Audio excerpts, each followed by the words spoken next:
Telangana sarpanch MPTC ఎన్నికలపై కీలక update. రాష్ట్రంలో గ్రామ పంచాయతీ ఎన్నికల కోసం కొత్తగా ఓటర్ల జాబితాను రూపొందించాలని పంచాయతీరాజ్ శాఖ నిర్ణయించింది. రాష్ట్ర ఎన్నికల సంఘం ఆదేశాలకు అనుగుణంగా ఈ సన్నాహాలు జరుగుతున్నాయి.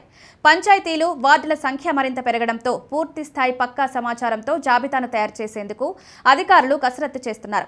ఈ ప్రక్రియలో భాగంగా పంచాయతీ కార్యదర్శి స్థాయిలో గ్రామాన్ని యూనిట్గా తీసుకుని వార్డుల వారీగా ఓటర్ల జాబితాను రూపొందించనున్నారు. గతంలో పంచాయతీ ఎన్నికల కోసం ఓటర్ల జాబితాను తయారు చేసి నేరుగా ఎంపీడీఓ లాగిన్ ద్వారా టీపోల్ సాఫ్ట్వేర్లో చేర్చారు. అయితే ఇప్పుడు రాష్ట్రంలో కొత్త గ్రామ పంచాయతీలు, వార్డుల సంఖ్య పెంచాలని ప్రభుత్వానికి వినతులు వస్తున్నందున దానికి అనుగుణంగా మార్పులు చేయాలని నిర్ణయించారు.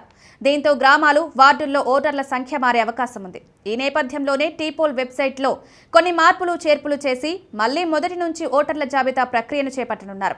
ఇప్పటి వరకు ఎంపీడీఓ లాగిన్తో రూపొందించిన ఓటర్ల జాబితాను టీపోల్ సాఫ్ట్వేర్ నుంచి తొలగించారు. దాని స్థానంలో కొత్తగా రూపొందించే జాబితాను పంచాయతీ కార్యదర్శి లాగిన్ ద్వారా అప్లోడ్ చేయనున్నారు. దాన్ని ఎంపీడీఓ ధృవీకరించిన అనంతరం జిల్లా పంచాయతీ అధికారికి పంపుతారు.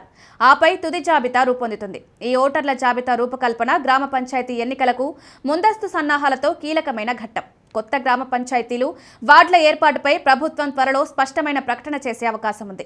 ఈ ప్రక్రియ పూర్తయిన తర్వాత రాష్ట్ర ఎన్నికల సంఘం గ్రామ పంచాయతీ ఎన్నికల తేదీలను ప్రకటించే అవకాశం ఉందని రాజకీయ వర్గాల్లో చర్చ జరుగుతోంది. సెప్టెంబర్ 30 లోపు స్థానిక సంస్థల ఎన్నికలు నిర్వహించాలని తెలంగాణ హైకోర్టు ఇప్పటికే ప్రభుత్వానికి డెడ్లైన్ విధించింది. ఇక ఈ ఆదేశాల నేపథ్యంలో బీసీలకు 42% రిజర్వేషన్లు ఇచ్చే విషయంపై సర్కార్ ఫోకస్ పెట్టింది. బిల్లులు ప్రస్తుతం రాష్ట్రపతి వద్ద పెండింగ్లో ఉన్నందున ప్రత్యేక ఆర్డినెన్స్ ద్వారా రిజర్వేషన్లు అమలు చేయాలని భావిస్తోంది. ప్రస్తుతం ఆర్డినెన్స్ గవర్నర్ వద్దకు చేరుకోగా దానిపై ఆయన న్యాయ సలహా కోరారు. ఈ ప్రక్రియ అనంతరం రాష్ట్రంలో సర్పంచ్, ఎంపీటీసీ ఎన్నికలకు నోటిఫికేషన్ వెలువడే ఛాన్స్ ఉంది.